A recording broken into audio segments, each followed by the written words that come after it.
우리 다 함께 성경 찾아서 한 목소리로 봉독하겠습니다. 마태복음 7장 7절로 12절 기도 신앙의 복이란 제목으로 하나님 말씀 나눕니다. 마태복음 7장 7절로 12절 말씀, 우리에게 참 익숙한 구절이죠. 마태복음 7장 7절로 12절 말씀, 우리 한 목소리로 같이 봉독하겠습니다. 시작. 구하라, 그러면 너에게 주실 것이요. 찾으라, 그러면 찾을 것이요. 문을 두드리라, 그러면 너에게 열릴 것이니 구하는 이마다 얻을 것이요, 찾는 이가 찾을 것이요, 두드리는 이에게 열릴 것이니라. 너희 중에 누가 아들이 떡을 달라 하면 돌을 주며 생선을 달라 하면 뱀을 줄 사람이 있겠느냐? 너희가 악한 자라도 좋은 것으로 자식에게 줄 알거든 하물며 하늘에 계신 너희 아버지께서 구하는 자에게 좋은 것으로 주시지 않겠느냐? 그러므로 무엇이든지 남에게 대접을 받고자 하는 대로 너희도 남을 대접하라. 이것이 율법이요 선지자니라. 아멘. 요즘 비가 참 많이 옵니다. 그렇죠? 어제 오늘 한밤에 비가 참 많이 내렸는데요. 비도 비지만 요즘 그래서 날씨의 일교차가 얼마나 심한지 모릅니다. 새벽에 교회 오기 위해서 시동을 켜고 올 때 너무 추워가지고 차가 이제 너무 차가우니까 두꺼운 잠바 이렇게 딱 입고 딱 오면 아, 참 좋다 하고 하루를 살다가 오후쯤 돼가지고 어디 갈 일이 있어서 그 잠바 입고 나갔다가 햇볕이 그냥 쫙 들어와가지고 이 날씨에 에어컨을 틀어야 되는, 참 날씨의 기복이 참 심합니다. 이럴 때 주의해야 할 것이 뭡니까?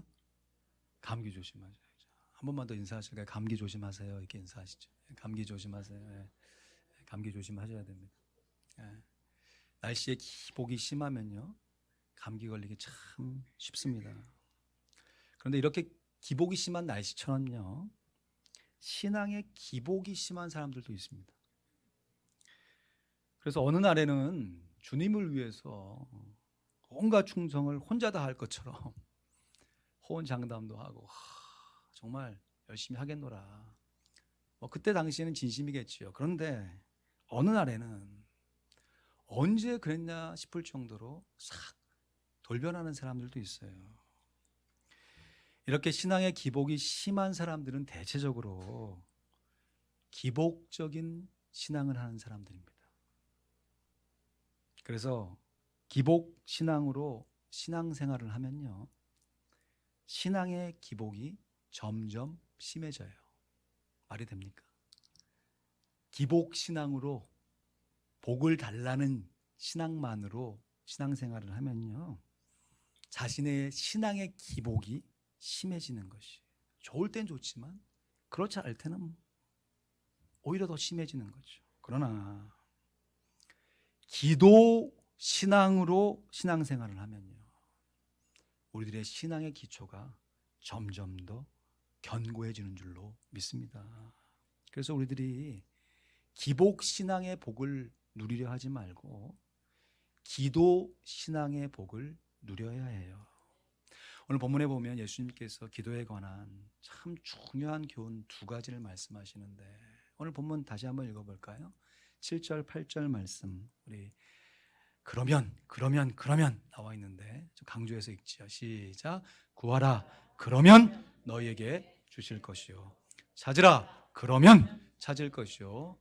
문을 두드리라, 그러면 너희에게 열릴 것이니 구하는 이마다 얻을 것이요, 찾는 이가 찾을 것이요, 두드리는 이에게 열릴 것이니라. 아멘. 우리가 기도하면 하나님께서 응답하시는 줄로 믿습니다. 아멘. 예수님께서 먼저 우리가 기도할 때 한번 따라 하시죠. 간절하게 기도해야 한다. 간절히 기도해야 할 것을 교훈하고 계세요. 3-4번이잖아요. 기도하라 하시면 될걸. 구하라, 찾으라, 두드리라, 모든 것이 다 명령형이에요. 한번 좀 구해보시지요. 형편이 되면 한번 찾아보시지요. 혹시 모르니까 한번 두드려 보시지요. 그런 권면의 말씀이 아니고요. 해도 되고 안 해도 되는 것이 아니라 반드시 해야 하는 명령형으로 구하라, 찾으라, 문을 두드리라 명령하십니다. 이러한 세 번의 반복이 우리에게 주는 교훈은 우리가 기도할 때 그냥 기도해서 되면 좋고 안 되면 말고가 아니라 정말 간절하게 이 기도의 제목이 이루어질 때까지 기도해야 한다는 것이죠. 사실 우리들이 간절하게 기도하지 않는 근본적인 이유를 우리 마음 가운데 잘 들여다보면요, 우리가 기도하는 기도 제목이 그다지 우리에게 다급하게 느껴지지 않기 때문일 수 있어요. 이것으로 한번 해보다 안 되면 저것으로 한번 하면 되지 싶은 그 이중적인 마음이 우리로 하여금 기도할 때 기도는 하지만 간절하게 기도하는 데까지는 나아가지 못하게 하는 것입니다. 그러나 때로는요, 우리의 인생 살아가면서 인생의 기복이 얼마나 심합니까? 좋을 땐 좋지만 정말 기도밖에는 내가 할 수 있는 것이 없다. 그러한 인생의 순간을 경험할 때가 있잖아요. 그때는요, 간절하게 기도하지 말라고 해도 간절하게 기도하게 돼요. 어느 목사님의 설교 내용에서 본 예화예요. 한 청년이 목사님을 찾아와서, 목사님, 어떻게 하면 기도를 잘할 수 있죠? 저도 기도 잘할 수 있도록 기도하는 방법을 좀 가르쳐 주세요. 그랬는데 이 목사님이 청년의 손을 잡고 무턱대고 강가로 가는 것이에요. 그러고선 청년과 함께 강으로 들어가더니 청년이 이러는 순간에 갑자기 청년의 다리를 확 잡아채가지고 머리를 물에다가 그냥 확 쳐박아 버린 거예요. 느닷없이 당한 청년이 막 발버둥 치면서 숨을 쉬어야 되니까. 그러고 있는데 한참 만에 그 청년을 꺼내 놓으니까 청년이, 목사님, 제가 기도를 가르쳐 주려고 했지 잠수를 가르쳐 달라고 했습니까? 그때 목사님이 이렇게 말씀하셨다고 그래요. 자네가 한번 물에 그렇게 빠져보니까 어떤 마음이 드는가? 숨을 쉬고 싶다는 그 한 가지 생각밖에 없지 않은가? 우리가 기도할 때 바로 그러한 자세를 갖고 기도하는 것이 기도의 올바른 방법이라네. 저의 인생의 삶 가운데, 특별히 이민의 삶 가운데 제가 정말 간절하게 기도했던, 누가 시켜서 기도한 것이 아니라 자원해서 간절히 기도했던 때가 있어요. 따져보니까 역시 제 인생 가운데, 이민 생활 가운데 가장 힘들었었던 때였던 거예요. 제가 이민을 유학으로 와서 참 공부도 안 되는 머리를 가지고 열심히 공부를 하는데 나중에 마지막 학위 과정으로 논문을 쓰는데요, 이건 도무지 제 실력으로 안 되는 거예요. 시간은 계속해서 다가오고 있지. 무슨 결과를 내야 되는데 제가 갖고 있는 공부 머리로 따라갈 수가 없는 거예요. 그래서 한 6개월 정도 앞에 나온 시점부터는요, 새벽 3시마다 벌떡벌떡 깨는 거예요. 지금까지 진행해온 공부의 순간이 있는데, 그래서 지금 포기할 수도 없고, 그러자고 내 힘과 노력만으로 이 순간을 극복해낼 자신도 없고 앞으로 나아가지도 못하겠고, 뭐 누가 시켜가지고 온 거 아니라 가족 이끌고 다 선택해가지고 왔는데 정말 진퇴양난의 삶과 가운데 처해져가지고요, 그때는 정말 이 심장이 물리적으로 아프더라고요. 바늘로 막 콕콕콕 찌르는 것 같은. 그리고 알람클락을 안 맞춰놔요. 그냥 자면 언제 다든지 간에 3시에, 눈 뜨면 3시야. 더 자야 되는데 잠은 안 오고. 그러고 나서 가끔씩 이제 제가 썼던 페이퍼를 들고 선생님을 찾아가서 검사를 맡으면요, 미국 사람들에게 나이스함 있잖아요. 싱긋 웃으면서 파스터, 지금 이러한 어려움의 순간이 당신을 하나님을 새롭게 경험하게 하는 길로 인도할 것이다. 그럼 표현도 얼마나 멋있는지 쌩긋 웃으면서 얘기를 하는 거예요. 근데 솔직히 그때는 그 말이 전혀 위로가 되지 않았습니다. 지는 다 끝내놓고 이제 하고 있는 사람들을 그렇게 웃으면서 격려를 하는가 싶은 마음도 솔직히 들었어요. 그런데요, 어찌 하든 간에 그 과정이 지나나가고 보니까 제 마음 가운데 드는 생각은, 그때가 정말 하나님께서 저를 새롭게 만나시는, 제 인생 가운데 정말 다시 하라고 하면 하지 못하겠지만 한 번 경험하기가 지나가면서 하나님을 새롭게 경험했던 놀라운 순간이구나 라는 것을 고백할 수 있게 되더라는 것이죠. 그러면서 저와 비슷한 형편에 처해진 사람들을 바라볼 때 남다르지요. 얼마나 힘들까, 얼마나 어려울까. 그럼에도 그 과정을 지나가면서 하나님께서 저 사람을 얼마나 새롭게 하실까, 그 하나님에 대한 기대함을 가지고 중보 기도할 수 있게 되었습니다. 사랑하는 성도 여러분, 때로는 하나님께서 우리로 하여금 자연스럽게 간절하게 기도하게 하기 위해서 우리의 삶 가운데 역경과 고난을 허락하시는 줄로 믿습니다. 우리가 입버릇처럼 하나님, 제가 하나님의 사람으로 서길 원합니다. 그래서 하나님께서 하나님의 사람으로 빚으시는 고난 가운데 오히려 간절하게 기도하지 못하고 오히려 간절하게 불평할 때가 얼마나 많은지. 그러나 주님께서 약속하십니다. 구하라, 찾으라, 문을 두드리라. 바로 그러한 형편 가운데 하나님을 향해서 간절히 기도하면, 두 번째, 한번 따라 하실까요? 기도할 때 응답을 믿고 기도해야 한다. 우리가 간절하게 기도하면 하나님께서 정확하게 응답하십니다. 여러분, 이거 역시 3-4번의 반복 아닙니까? 그러면 너희에게 주실 것이다. 그러면 찾을 것이다. 그러면 너희에게 열릴 것이다. 우리가 간절하게 기도하면 하나님께서 확실하게 응답하신다고 하는 기도 응답의 귀한 말씀입니다. 그래서 주님께서 우리에게 교훈하시는 기도는 양면성을 갖는 것이에요.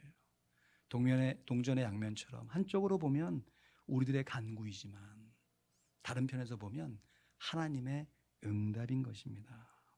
그래서요, 어쩔 때 정말 내가 자원해서 누가 시켜서가 아니라 나도 모르게 간절하게 기도하고 있다. 그것이 곧 하나님의 응답의 사인인 줄로 믿으시길 바랍니다. 간절한 기도와 맞물려 있는 하나님의 응답.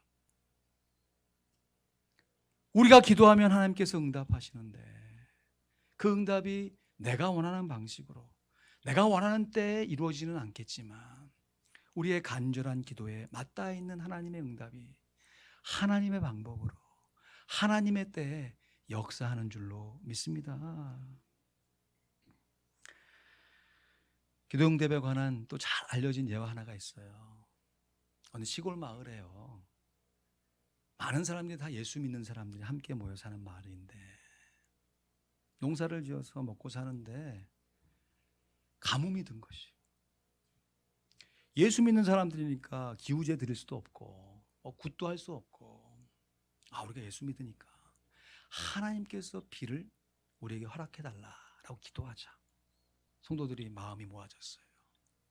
그래서 특별 기도회를 열고 온 성도들이 교회에 모여서, 다른 거 아니에요, 하나님 우리에게 비를 내려 주시옵소서. 가뭄이 들었으니까 정말 간절하게 기도하는데 웬걸 교회 천장이 두두둑 하면서 장대비 같은 비가 쏟아지기 시작하는 거예요. 기도하는 성도들이 이야 환호성을 지르면서 이야 우리의 기도 응답하신 하나님 감사합니다. 처음에는 그랬는데 시간이 조금 지나갈수록 사람들의 얼굴이 조금씩 굳어지는 거예요. 왜 그런가 봤더니 저 비를 뚫고 내가 어떻게 집에 갈 수 있을까? 그것이 걱정이 되기 시작하는 거예요. 그런데 어떤 한 꼬마아이가 타이밍도 잘 맞췄지. 그때 자기가 갖고 있는 우산을 탁 펼치면서 이렇게 얘기하는 거예요. 아니 비를 내려달라고 기도할 때는 언제고 왜 우산을 챙겨오지 않으셨어요? 그러라는 거죠.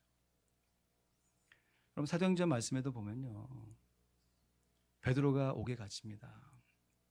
전사의 도움으로 정말 기적적으로 그 옥에서 탈출하여서 자기를 위해서 기도하고 있는 가정교회를 방문해요. 문을 두드립니다. 로데라고 하는 여종이 나와서 보니까 베드로의 음성이에요. 야, 베드로다. 그래서 지금 베드로의 석방을 위해서 기도하고 있는 성도들을 향해서 가서 베드로 사도가 오셨습니다. 그랬더니 성도들이 뭐라고 그랬습니까? 네가 정신이 나갔구나. 우리가 이렇게 기도를 하고 있지만 실제로 그것이 응답되어질 때에는 정신이 나간 거예요. 이게 믿음이 없는 사람들이 하는 행동이 아니라 초대교회 성도들이 보였던 기도의 모습이라고 하는 것이죠. 사실 따지고 보면 우리들의 모습도 별반 다르지 않지 않습니까? 우리가 마흔하는 마음의 소원, 기도의 제목은 있지만 그것이 진짜 응답될 것을 확신하며 기도하는 우리의 기도회가 얼마나 되는가 하는 것이에요.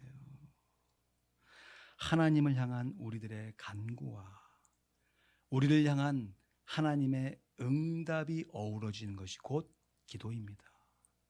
그래서 기도는 기복이 아닙니다.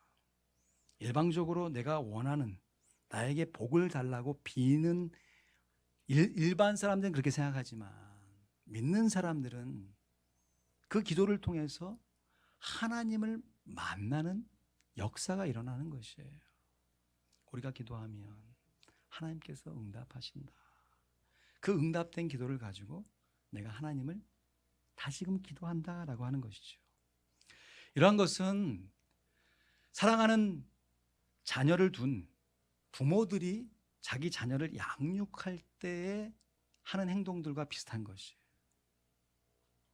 어떤 영화를 보니까요, 한 악당이 나오는데 정말 끔찍스럽게 얼마나 잔인하게 다른 사람을 해코지하고 못 살게 구는지. 근데 그 똑같은 사람이 자기 자녀 앞에 갔을 때는 얼마나 끔찍하게 더 자기 자녀에게 잘하는지. 부모의 심정이죠. 예수님께서 지금 11절 말씀해 보니까 이렇게 권면을 하세요. 너희가 악한 자라도 좋은 것으로 자식에게 줄 알거든. 하물며 하늘에 계신 너희 아버지께서 구하는 자에게 좋은 것으로 주시지 않겠느냐. 자기 자녀를 위하는 부모의 마음처럼 그 자녀가 요구하면 그 부모가 응답하는 그 부모와 자녀의 관계가 곧 기도라고 하는 것을 말씀하시는 거죠. 내가 간절하게 기도하면 하나님께서 들으시고 내 기도를 들으신 하나님께서 내게 응답하시는 이 양육의 모습이 기도입니다. 그래서 흔히들 기도를 우리 영혼의 호흡이다 그러지 않습니까? 호흡이라고 하는 첫 번째 뜻은 기도의 긴급성, 기도의 지속성을 얘기하는 것이죠. 우리가 호흡을 하다가 갑자기 안 하면 죽지요. 그러니까 계속해서 호흡해야 한다. 계속해서 기도해야 한다. 다시 말해서 쉬지 말고 기도해야 한다. 끝까지 기도해야 한다라고 하는 기도의 지속성과 간절한 마음을 담아서 기도하는 그 내용이 기도의 호흡이에요. 그런데요, 기도의 호흡이라는 것은 이보다 더 근본적으로요, 우리 중에서 숨을 쉴 때 그냥 계속 들으시기만 하는 사람이 있습니까? 숨 쉬면서 몇 분을 내쉬기만 하겠어요? 호흡이라고 하는 것은 반드시 들숨과 날숨이 있는 것이죠. 그래서 기도를 영혼의 대화라고도 또 얘기하죠. 여러분, 대화라고 하는 것은 교감이죠. 한 사람이 얘기했으면 경청하고 그 경청된 말을 가지고 또 나의 의사를 전달하는 게 대화죠. 주변에 보면 어떤 대화를 주도하는 사람들이 있잖아요. 그래서 틈을 보고 있다가 딱 하나 가로채면 그냥 끝까지 자기 얘기만 한 사람, 대부분 두 번 다시 만나려고 안 하죠. 여러분, 우리가 하나님을 향하여서 기도가 영혼의 호흡이다, 영혼의 대화라고 하는 것은 우리가 소나무 뿌리 뽑아가면서 하나님 앞에 간절하게 우리의 기도를 하나님 앞에 올렸다고 하면, 그렇게 우리의 기도에 날숨을 내뱉었다면 하나님의 임재와 응답을 들이키는 들숨이 있어야 하는 것이에요. 엑스헬이 있었으면 인헬이 있어야죠. 간구가 있었으면 응답이 있어야 되는 거죠. 내가 말했으면 하나님께서 말씀하시도록 잠잠히 경청하는 것이 필요한 것이죠. 이러한 과정을 통해서 우리가 허공을 대고 우리의 마음의 소원을 막 외쳐대면서 우리의 마음을 시원케 하는 것이 기도가 아니고, 물론 그러한 모습이 기도의 외적인 모습 가운데는 나타나지만, 진짜 기도한다는 것은 살아계신 하나님을 만나면서, 그것도 그 하나님이 나의 영적인 아버지이심을 믿고 나의 부탁을 하나님 앞에 올리는 것이에요. 그러면 하나님이 우리의 부모님이시기에요. 정말 그렇습니다. 길을 걸어가다가 다른 자녀가 넘어지면요, 득돌같이 일으켜주는 아버지라 할지라도요, 자기 어린 딸이 넘어져 있을 때 다가서 바로 일으켜주지 않고 먼 곳에서 지켜보는 아버지가 있어요. 아이가 걸음마를 할 때에는 오 하면서 하지만 그 과정을 넘어가서 자기 스스로 이제는 뛰어갈 수 있는 순까지 된 자녀를 향해서 넘어졌다, 기다리는 거죠. 털고 일어나라, 격려하는 것이죠. 하나님께서 우리의 옆집 아버지가 아니기 때문에, 우리의 영적인 아버지이기 때문에 그렇게 우리를 훈련시켜 계신 줄로 믿습니다. 그래서 우리들이 기도할 수 있는 것이, 다시 말해 하나님과 교제를 누릴 수 있는 것이 우리가 이 땅 가운데 누릴 수 있는 최고의 복인 줄로 믿습니다. 이렇게 기도가 결론이 내면 좋겠는데요, 오늘 본문 말씀이 12절로 이어집니다. 12절 말씀 같이 읽어볼까요? 시작. 그러므로 무엇이든지 남에게 대접을 받고자 하는 대로 너희도 남을 대접하라. 이것이 율법이요 선지자니라. 이 말씀에 별명이 있지요. 황금룰, 골든룰이라는 거죠. 무엇이든지 남에게 대접, 그렇게 트윗하기를 원하면 먼저 다른 사람을 트윗해라.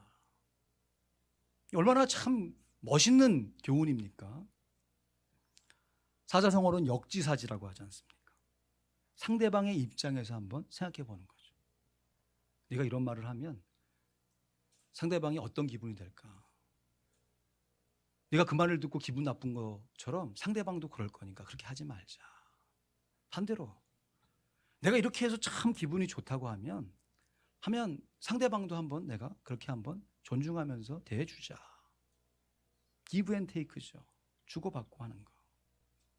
우리가 살아가는데 이러한 도덕률이 우리의 삶을 얼마나 풍요롭게 하는지 모릅니다. 그런데요, 이 말씀이 그냥 오늘 본문 가운데 있는 말씀이 아니라 잠언의 어떤 말씀처럼 그냥 툭 던져진 말씀이라고 생각하면 그럴 수 있다라고 생각하지만, 지금까지 함께 살펴봤잖아요. 지금 예수님께서 뭐에 대한 교훈을 주고 계셨어요? 기도에 대한 교훈을 주고 있어요. 그리고 그러므로 그랬습니다. 일반적으로 이 그러므로 접속사는 앞에서 한 얘기들을 결론 내릴 때 사용하는 단어잖아요. 지금까지 3-4번 기도해라, 3-4번 응답이 있을 것이다, 아버지와 아들과의 관계 안에서 기도의 응답을 말씀하신 예수님께서 그러므로 무엇이든지 남에게 대접받고자 하는 대로 너희도 남을 대접하라. 이것이 율법이요 선지자니라. 문맥에서 해석해 보면요, 그러므로 무엇이든지 남에게 기도받기를 원하는 대로 너희도 남을 그렇게 위해서 기도하라. 이것이 율법이요 선지자니라. 우리가 사랑의 빛 외에는 지지 말아야 하는 줄로 믿습니다. 기도의 빛도 지지 마십시오. 제가 참 격려받을 때가 우리 성도님들이 저의 손을 꼭 잡아주시면서요, 목사님 감사합니다. 목사님이 저와 우리 가정을 위해 기도해 주시니 얼마나 감사한지 몰라요 하고 저를 격려해 주실 때예요. 제가 알거든요. 그렇게 저를 격려해 주는 사람은 제가 그분을 위해서 기도할 뿐만 아니라 그분도 저를 위해 기도하고 있다는 사실을 알기 때문입니다. 제가 어릴 때 아주 꼬마 때부터 예배를 드렸잖아요.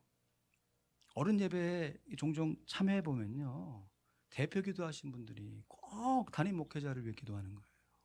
말씀을 위해서, 그의 사역과 가정을 위해서, 강건함을 위해서 거의 한 주도 안 빠지고 기도하더라고요. 한 주도 안 빠지고. 저희 교회도 비슷합니다. 무조건 저를 위해서 기도해 주시는 게 얼마나 감사한지. 그래서 어릴 때 그런 생각도 해봤어요. 왜 저 목회자를 위해서 성도들이 저렇게 기도할까? 여러분, 저를 위해서 왜 그렇게 기도하고 계십니까? 제가 이제 목회를 조금 해가면서 지난 며칠 전, 얼마 전에 이렇게 기도 가운데 제 마음 가운데 드는 생각이에요. 왜 성도들이 대표 기도 시간마다 저를 위해 기도하는 것일까? 제가 강건해서 교회 목회도 잘하고 또 여러 가지 일들을 잘 감당하라고 기도하시는 것이겠지. 그런데 제 마음 가운데 그런 생각이 드는 거예요. 성도들이 주일에 목회자를 위해서 기도하는 것은 목회자가 평일에 성도들을 위해 기도하고 있기 때문이구나.